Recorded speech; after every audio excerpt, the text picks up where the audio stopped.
5 seconds to go.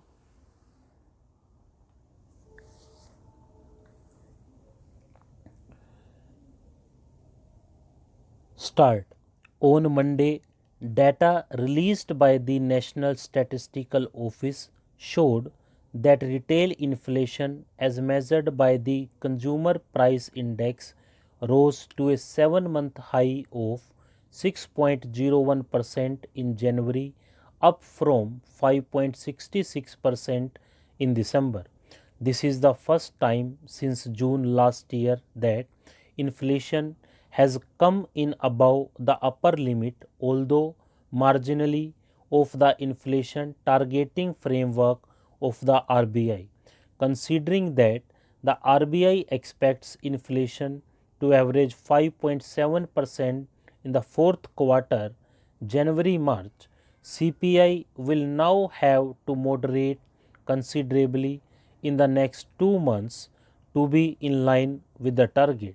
The disaggregated data shows that food inflation rose to 5.43% in January, up from 4.05% in December.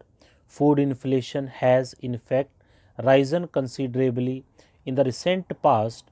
In October last year, the Consumer Food Price Index was at 0.85%. In the last month, items such as cereals, meat and fish, milk products, vegetables witnessed a rise.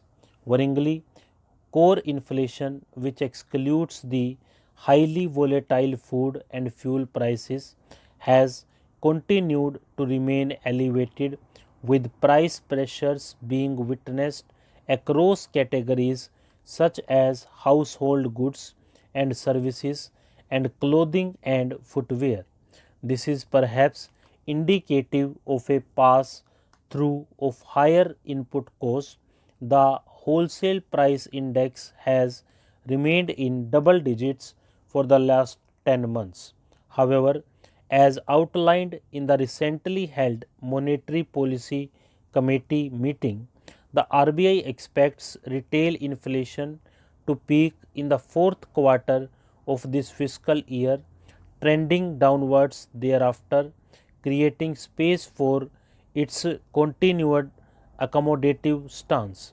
It has projected CPI at 4.5% in 2022-23, with inflation averaging just under 5% in the first half of the year, followed by 4.1% in the second half.